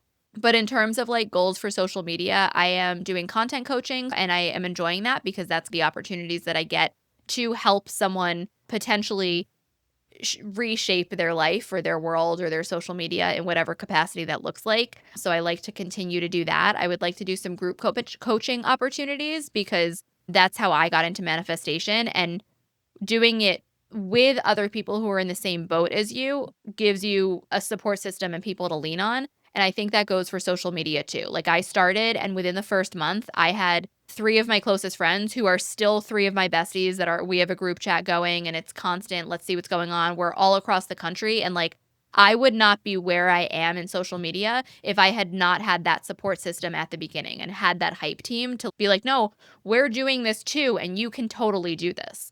So I don't know that I'm answering the question, but where I You are. want to go with my social media is just to continue to grow my brand and the impact that I can have, as well as figuring out how to make that lucrative. Okay. Yeah. All right. Nice. And what about you guys? Where do you see Book Club After Dark going? I'll let Michelle feel go like- ahead first. I feel like same in terms of being able to do this full time because we both have full-time jobs, and then we get home, we have the kids, and it's just a lot, and this takes a lot of time, and we would love to be able to just have the show, and that's what we do. We get to interview a ton of different people because that's why we decided to keep the book reviews, because we're book girlies, we love the books, but also interviewing has been one of our favorite aspects of this because we get to talk to different types of people, their journey in the book space, their in whatever capacity they have. And that's just been a really fun aspect of the job and of this space. So we definitely would love, or at least I would love for this to just be full time. And hope one day it'll be one day we'll be able to do that. So Yeah, and echoing Michelle's sentiment too is I think part of this is having a creative outlet that we haven't had in a long time, and that's been really enjoyable. Check that box. One big vision goal idea that I have would be to do some kind of event where we partner with you. We've got social media coaching that we're doing as part of this retreat. We're partnering with, or we do some kind of retreat that's book club after dark thing, or a cruise or a trip or something. That would be like an immediate, really cool goal to eventually do something like that, where we've built up enough of a space to do something like that. But really broad goals as we reach a peak where we've done so well that we have such an impact that I would love to give back to library deserts or give back to spaces that don't have access to books, or galas that, help donate to libraries to give them more resources. Those would be really cool goals to be able to give back into healing my inner child mindset of like, how can I give creatively there, and what would make little girl Danny happy? And to see, I think being in a creative space and having something like that has been a dream so far. And even now, just where we've grown has just been really enjoyable. But of course, you're doing it because you have a dream of getting somewhere hopefully big, and that you see like all the things that you gain from it. And maybe that changes day after day. And that's okay. I don't think you have to have, even just to get started, Nikki, to your point, you don't have to have an astronomical, I want to do something crazy with it. You can just wake up one day and just start because you want to gain more confidence. And there's no other goal. That is the goal. And that's totally fine. So I think some of the stuff we've already achieved. Do we have a vision board of something bigger maybe in our minds? Yeah, I think so. I think it's important Yeah, to I can't have wait to that, see where though. it goes. Yeah. Yeah. What's driving Yeah. you? Why are you doing it? You have to be able to If you don't know answer to your that. why, you got to rethink that a little. Also, you said something about going to a gala, and I, at one point, like very early on when I kind of discovered manifestation, I had this idea of like, I don't know what my future is going to look like, but one day I'm going to be invited to a charity gala for my checkbook. That's like a bucket list. I want that kind of fuck you money that I'm like, I want to be able to go do that and to be invited for my checkbook because I am someone who has the money to do it and the funds to do it and is capable of doing it and the desire and drive to go and offer funds to people in whatever good reason that's going to be. So putting that out there into the universe now. We're going together too. It's going to be the book club after dark gala. We've got this. Oh, Yeah. All right, Mhm. let's do There we it. go. Yeah, in partnership with who knows who. All right, awesome. Great. Thank you, Nikki, for Yeah. being on the show with us. Thank you so It's much. fantastic. Thank you guys for Yeah. having me. This has been awesome. I have so enjoyed the conversation and the broad good. spectrum of topics that we have covered. This has been Yeah. amazing. Thank you guys. No, of course. Before we wrap up, let's talk about what's coming up next on Book Club After Dark. Yes, next week we are going to be reviewing Harvest Season by the one and only Brynn Weaver. We're looking forward to talking all about that with you, and join us for And- that. We're excited. And also, before we wrap, Nikki, can you remind everyone where they can find you, whether they want to just follow your Yes. socials or reach out to you for any sort of coaching? Yeah, so I am on every social media platform at Nicki Kupps Reads, or if you want to reach out to me, you can find me. All of the links are at nikkikupps.com. So pretty easy. Awesome. Awesome. Okay. So don't forget, we want to hear from you. If you have thoughts on anything that we talked about today, because it was a wide variety of topics. A lot. Um, Yes. or suggestions for future reads, drop a comment below or message us on one of our social media platforms at Book Club After Dark Pod. Show us your fan art theories or anything bookish you'd like to share. Yep. And you can also visit our website, .co, to stay up to date on our cozy content and check out our merch.